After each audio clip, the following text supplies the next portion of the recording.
Okay, we're going to talk about how to find a quadratic equation on the calculator. It's called quadratic regression. So it's just like with linear equations and exponentials. You're going to stat enter, type in your points, stat over, but you're going to pick option 5 this time instead of option 4 or option 0. Your first example, write a quadratic function in standard form for the parabola that passes through the given points. Okay, it's important to note that quadratics, just like with exponentials, need 3 points. Okay, it's just going to give you a more accurate equation. So I'm going to go to stat enter. I'm going to type in my information. So I got -1, -5.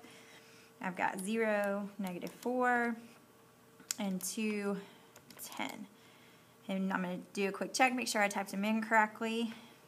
And then I'm going to stat over option 5. It says quad, short for quadratic, 5. And then I'm going to enter all the way down. And you're just going to type in, so A is equal to 2, B is equal to 3, and C is equal to -4. And notice it gives you the standard form, ax squared plus bx plus c. Y equals 2x squared plus 3x minus 4 is my equation. And now I can go to y equals and type this equation in, and I can go to the graph and I can second trace and get any of the information I need to answer my question, or I can go to a table of values and I can get x and y values on my graph. Alright, so now we're going to do the same thing. So we've got a vertex at -2, 4. It passes through these points, so I'm going to clear my table, clear my memory, and I'm going to go to stat enter, and I'm going to type in -2, 4, 0, 8, -4, 8. I'm going to stat over 5, and I'm going to enter all the way in. I'm going to copy down my information. So A is 1, B is 4, and C is 8. So that's going to be y equals. I don't have to write 1x squared. I'm just going to write x squared plus 4x plus 8. And I'm going to also do the second one. Doesn't matter what 3 points they give you. As long as you have 3 points and you know you're writing a quadratic function, then you can use this. So it's going to be 4, 0, -1, 0, 5, -12. Stat over 5. And remember, you want to see that ax squared plus bx plus c. That's how you know you picked the right option. So a equals -2, b is equal to 6, and c is equal to 8. So it's going to be y equals -2x squared plus 6x plus 8. Alright, now we're going to move on. And now we're actually going to solve some problems. So it says the table below shows the fuel efficiency of a vehicle at different speeds. So we've got miles per hour, or x, so these are all miles per hour. And this is telling me how many miles per gallon. So we're going to write a quadratic function. So that tells me I'm picking option 5. That provides a reasonable fit to the data. Now, it may not match up exactly, and we're going to round to the thousandths place with our A, B, and C coefficients. That's 3 place values after the decimal.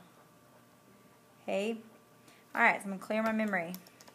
I'm not even going to read my question yet. I just know I have to find a quadratic equation. So 22, 35, 42, 46, 51, 62, 73. Alright, and then I've got 17.2, 23.4, 27, 28.7, 29.5, 26.9, and 23. Alright, and now I'm going to stat over option 5 for quadratic. And I'm going to arrow down, and I'm going to write my A, B, and C coefficients. Remember, we're rounding to the thousandths, so we're rounding to the third decimal place. So 2, the 9 would make that go up, so that's a -0.013. 3 place values, I've got a 4, but I need to go one more. That 7 is going to make that 4 go up to a 5, so I've got 1.355 for my B coefficient. And 3 place values, so I'm going to go to the fourth number. That 9 is going to make this 2 go up to a 3, so I've got -6.823 for my C coefficient, -6.823. So my equation is y equals -0.013x squared plus 1.355x minus 6.823. There's my quadratic equation. So now I'm going to go to y equals, and I'm going to type that in. negative 0.013x squared plus 1.355x minus 6.823. And now I can go to my table, or I can look at a graph, whatever I need to do. So now I'm going to read. And it says predict the number of miles per gallon. Those are my x's. So I'm predicting, so I don't know what my x values are. For a vehicle driving at 80 miles per hour. Ooh, I'm sorry. 80 miles per hour is my x. This is my y value, miles per gallon. So I got to look up here. Miles per gallon is y. So they've given me an x value. They're asking me for a y value. So guess where I'm going to go? I'm going to go to my table. And I've got to go all the way down to 80. So I'm just going to scroll this down to 80.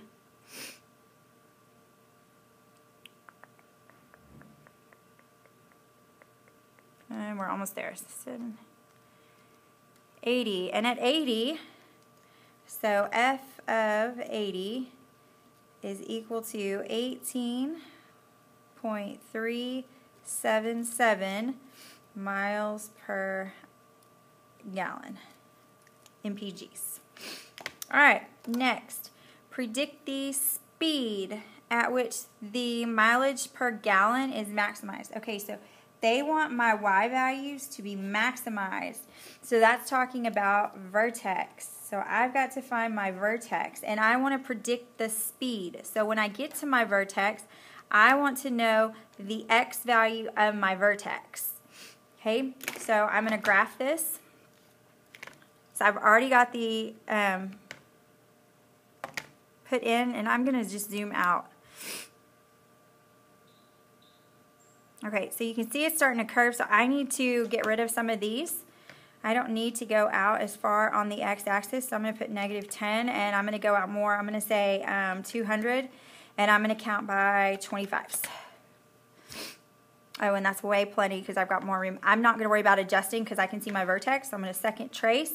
And remember, to find your vertex, you either pick maximum or minimum, and since it's the highest because it's going up and then coming back down, it's got to be a maximum. So now I'm going to move my cursor to my maximum spot. And it's asking me to go to the left. So I'm going to go left a couple times, hit enter. And now it's asking me to go on the right side of the vertex. So now I'm going to go on the other side of the vertex so that I can lock in on the right side. And then I'm going to hit enter. And the maximum y value, oh, it wants speed. So speed is an x value. For my maximum gallon, miles per gallon to be maximized, my speed has to be about 52 miles per hour. So I'm just going to round. And if this was a multiple choice, I'd pick from my ABCD choices. If it was one where I had to bubble in, they would tell me where to round my answer. And so that's how you use technology with quadratics.